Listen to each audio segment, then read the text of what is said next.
Glória a Deus, vamos para a palavra de Deus, Evangelho segundo escreveu Mateus, capítulo de número 6, verso de número 5. Hoje eu gostaria de falar sobre oração. Jesus aqui está nos ensinando como devemos orar, né? E ele traz lições preciosas. Quando orares, não sejais como os hipócritas, porque gostam de orar em pé nas sinagogas e nos cantos das praças, para serem vistos pelos homens. Em verdade vos digo que eles já receberam a recompensa. Tu, porém, quando orares, entra no teu quarto, e fechada a porta orarás a teu pai, que está em secreto, e teu pai, que vê em secreto, te recompensará. E quando orando, não useis de vãs repetições como os gentios, que presumem que pelo seu muito falar serão ouvidos. Não vos assemelheis, pois, a eles, porque Deus, o vosso Pai, sabe o que tendes necessidades antes mesmo de lhe peçais. Amados, esse texto aqui que nós acabamos de ler se refere a um dos ensinamentos de Jesus, o Sermão da Montanha. Tem muitas pessoas que pensam que o Sermão da Montanha ele está restrito apenas àquela parte lá das bem-aventuranças. Entretanto, isso é um equívoco. O Sermão da Montanha ele começa aí no capítulo 5 de Mateus e ele vai se estendendo e entra pelo capítulo 6 e finaliza realmente lá no capítulo 7, no final do capítulo 7. Então, é um sermão longo, e nesse sermão e nessa mensagem de Jesus, nós vemos Jesus falando sobre muitas coisas. Coisas que, sem sombra de dúvida, são importantíssimas para nós. Pois a mensagem de Jesus, os ensinos de Jesus, a vida de Jesus, ela não estava resumida apenas àquele tempo, mas passados 2000 anos, as palavras de Jesus continuam atuais, continuam vivas, continuam gerando vida nos nossos corações. E o Mestre, sem sombra de dúvida, nos ensinou coisas que eram importantes, coisas que eram necessárias, coisas que eram preciosas. E dessas coisas, a oração ganhou um espaço especial. O que é orar? Orar é falar com Deus. Mas obviamente não é uma fala qualquer. Orar é se conectar com Deus. É se ligar com Deus de uma forma em que nós desenvolvemos um relacionamento, onde o homem está em um lado, carente, necessitado da presença divina, e do outro lado está um Deus que não é apenas um Senhor, não é apenas um rei, mas é um Pai. Perceba que no texto que nós estamos lendo, que nós acabamos de ler, nós vemos Jesus em alguns momentos falando que Deus é Pai, que Deus é Pai, que Deus é Pai. Ele repete isso. Então, orar é se conectar com um Deus que nos ama, um Deus que se importa conosco, com um Deus que é Pai. Isso aqui é importantíssimo, porque tem pessoas que passam anos e mais anos, mas eles não conseguem entender a profundidade de ter Deus como um Pai. Eles vão para a igreja, eles conhecem a Bíblia, eles conhecem a teologia, eles conhecem versículos de cor, eles sabem, inclusive, que Deus é chamado de Pai e chamam Deus de Pai, mas isso não é uma verdade viva no coração dessa pessoa. Porque muitas vezes a religiosidade, muitas vezes o pecado, muitas vezes até os traumas, eles impedem a pessoa de olhar a Deus como um pai. Existem dezenas de testemunhos de pessoas que tiveram maus relacionamentos com a figura paterna, e esse mau relacionamento com a figura paterna reflete na maneira como ela olha a Deus como pai. Porque o exemplo de pai que ele teve não foi um bom exemplo. Eu posso abrir parênteses e posso usar o exemplo de Davi. A Bíblia diz que Davi se dirigia a Deus e dizia: o Senhor é o meu pastor e nada me faltará. Por que Davi não disse: o Senhor é meu pai? Alguns estudiosos dizem porque Davi não teve uma boa referência de pai. O pai de Davi esquecia de Davi. O pai de Davi excluía Davi. O pai de Davi tinha vergonha de Davi. Por isso que quando Davi resolveu se dirigir a Deus, ele procurou no seu imaginário, no seu repertório emocional, um exemplo que pudesse ser usado de cuidado, de proteção, de carinho, de zelo. E ele não encontra o exemplo do pai, ele encontra o exemplo do pastor. E ele diz: o Senhor é meu pastor, nada me faltará. Mas Jesus, ele vem para quebrar isso.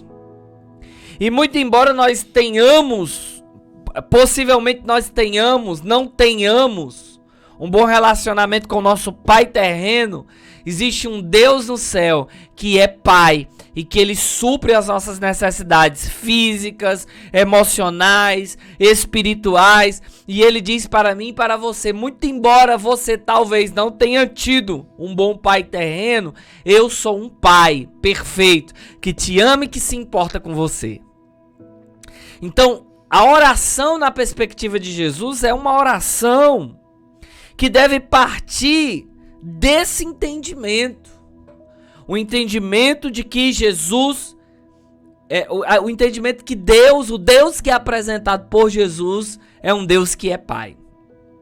O Deus que é apresentado por Jesus é um Deus que se importa. É um Deus que ama. É um Deus que cuida. É um Deus que zela. É um Deus que provê. É um Deus que protege. E a partir disso, Jesus vai nos ensinar a orar.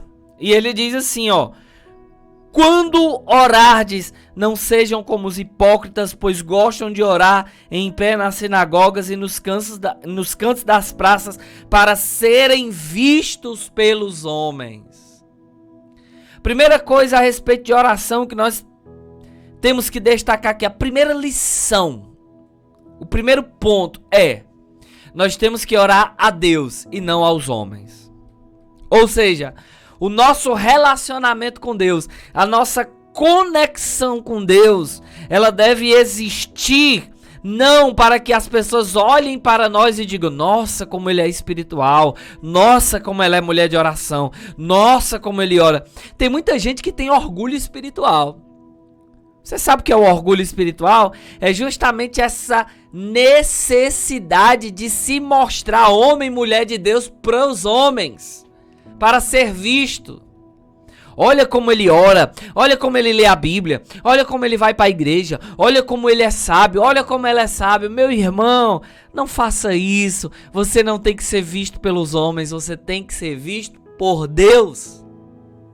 A tua vida espiritual, ela deve estar sendo acompanhada por Deus e não pelos homens. Quando eu tiro o foco de Deus e coloco o foco naquilo que as pessoas olham ao meu respeito, naquilo que as pessoas pensam ao meu respeito, quando eu desenvolvo esse orgulho espiritual, eu estou criando bloqueios com a minha conexão com Deus. Jesus, ele diz: em verdade vos digo que eles já receberam a recompensa. Qual é a recompensa de alguém que tem orgulho espiritual? É justamente alguém olhar e dizer: nossa, como ele ora muito, nossa, como ela é de Deus, nossa, como ele prega bem, nossa, como ele louva bem, nossa, como ele é sábio, como ela ora, como ela fala em línguas, como ela tem dons espirituais. Isso é a recompensa, mas para Deus isso é vazio. Isso é vazio porque aquela pessoa está fazendo para os homens e não para Deus.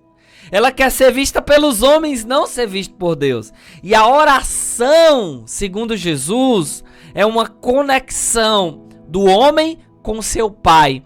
Conexão essa que não precisa ser vista pelos homens. É uma conexão de intimidade. É uma conexão de zelo, de amor, que não precisa ser vista. Verso de número 6, nós destacamos o segundo ponto desse ensinamento precioso do grande mestre Jesus. Ele diz: tu, porém, quando orares, entra no teu quarto e fecha a tua porta e orarás a teu pai que está em secreto. E teu pai que vem em secreto te recompensará. Tu entra no teu quarto e fecha a porta. Ou seja, o que é que Jesus está querendo nos ensinar aqui? Que a oração, ela deve ser também um momento de intimidade com Deus. Ela deve ser também um momento onde nós nos despimos das capas e das máscaras que muitas vezes nós construímos para a sociedade. E lá no quarto, com a porta fechada, diante de Deus, nós não precisamos usar máscaras. Nós temos que ser exatamente quem nós somos e mostrar realmente quem nós somos. Mostrar onde precisa ser mudado. Mostrar onde está doendo. Tirar as máscaras, remover as maquiagens e mostrar quem somos, as nossas imperfeições, os nossos medos, os nossos erros, os nossos pecados e dizer para o Pai: Pai, aqui estou eu e aqui está o meu coração que necessita de uma transformação, que necessita de um cuidado que só pode ser dado por Ti, Senhor. Entrar no quarto e fechar a porta é orar mostrando quem você é. Lá ninguém está te vendo, só Deus. Lá os olhos humanos não estão te contemplando. Lá os holofotes humanos, eles não estão direcionados para você. É só você, Deus e a sua necessidade, seja ela qual for. É só você, Deus e a sua imperfeição. E muitas vezes é só você, Deus, e a sua fragilidade, a sua dor, o seu trauma. Quem você é realmente estará ali. Entra no teu quarto, fecha a tua porta e ore ao Pai em secreto, pois em secreto o Pai te recompensará. Terceira lição, Jesus diz assim no verso 7. E orando, não useis de vãs repetições, como é costume dos gentios, pois eles presumem que pelo muito falar serão ouvidos. Não vos assemelheis, pois, a eles. O que é que o Mestre está querendo nos ensinar? O que é que o Cristo de Deus está querendo nos ensinar? O que é que o Senhor Jesus, o nosso bendito Salvador, o Mestre de Nazaré, está querendo nos ensinar? Que nós não podemos ter uma espiritualidade mecânica. Tem gente que a oração já virou um ritual. Já virou uma prática religiosa. Uma coisa mecânica, sem vida. Sem presença. A pessoa está orando com a mente, mas o coração está distante. A pessoa está orando com a boca, mas o coração, o espírito está distante. Não useis de vãs repetições. Jesus está querendo dizer assim: não torne o teu relacionamento com Deus algo monótono, algo mecânico, algo que você faz por fazer. Ah, eu vou na igreja no domingo porque é tradição. Ah, eu oro porque é tradição. Ah, eu leio a Bíblia porque eu estou acostumado. Não podemos ser assim. Não podemos tornar o nosso relacionamento com Deus algo mecânico, algo sem vida.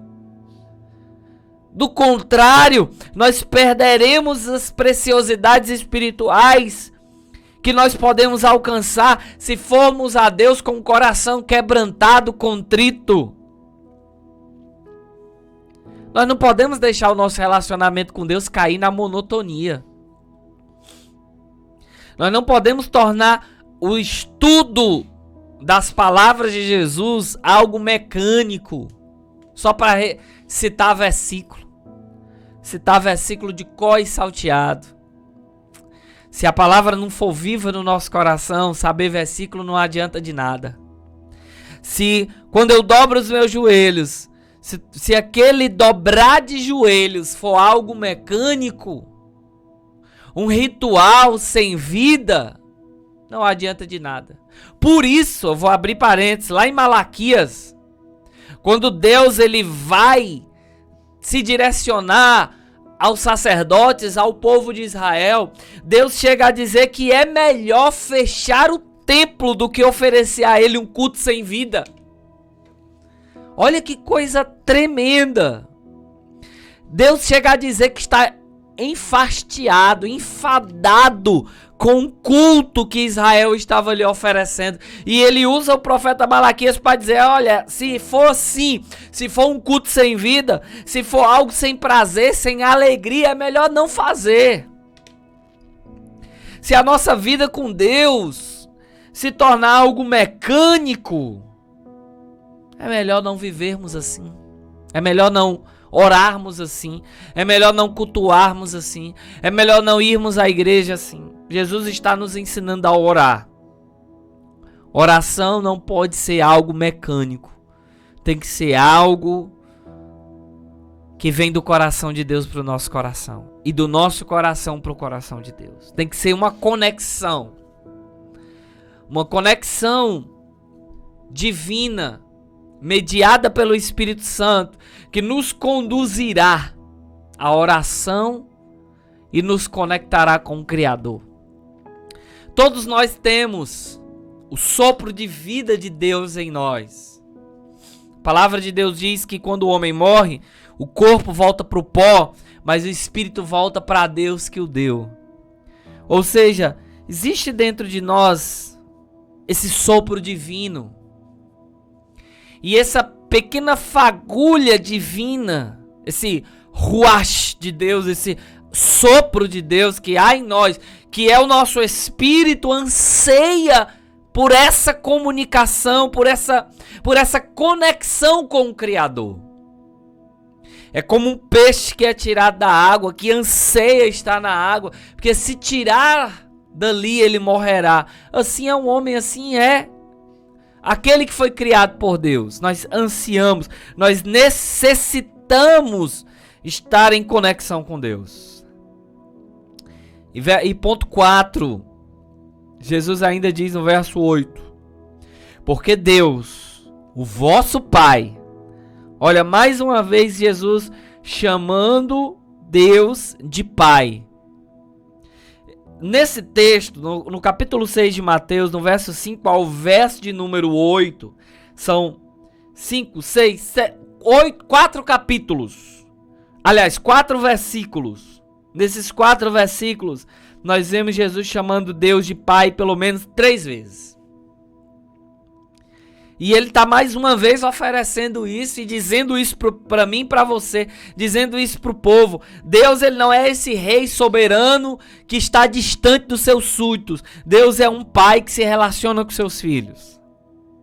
E ele diz assim, ó: porque Deus, o vosso Pai, sabe do que tendes necessidades antes de vos pedir. Então, quando eu dobro o meu joelho, eu tenho que saber que eu vou ser ouvido. Mas vou ser ouvido não para ter os meus luxos atendidos. Não é para ter as minhas necessidades carnais, egoístas, humanas, egocêntricas atendidas. É para ter as minhas necessidades atendidas. Porque tem gente que chega para Deus e diz assim: ai, Senhor, eu quero tanto um carrão importado. Aí Deus disse: meu filho, antes do carro você está precisando mudar de vida. Você está precisando ter um coração transformado. Ah, Senhor, eu preciso tanto daquele emprego dos sonhos. Meu filho, antes do emprego dos sonhos você precisa ter um relacionamento comigo. Deus, ele sabe aquilo que nós necessitamos. E a promessa na palavra de Deus em Filipenses capítulo 4, versículo 19 é que o Deus, nosso Deus, segundo as suas riquezas, suprirá as nossas necessidades. Não é os nossos luxos, são as nossas necessidades.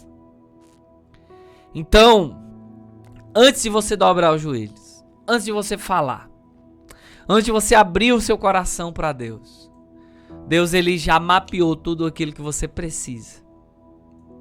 E ele vai te dar aquilo que você necessita, para a honra, glória e louvor do seu nome. E para que você possa ser transformado por essa conexão com Deus. Orar é conectar-se com Deus. Orar é falar com Deus. Orar é estar na presença de Deus. E não há necessidade de um lugar especial para isso. Aí, aonde você está? De repente você está agora ajeitando as coisas de casa. De repente você está trabalhando. Aí, onde você está? Você pode se conectar com Deus agora em oração. Seguindo esses princípios, os princípios ensinados por Jesus. Para que possamos ter um relacionamento vivo com Deus. Então essa era a palavra que eu queria trazer para você nesta manhã, em nome de Jesus. Vamos aprender a orar com Jesus. Amém? Que Deus nos abençoe poderosamente. Nós vamos estar agora louvando ao Senhor com o hino.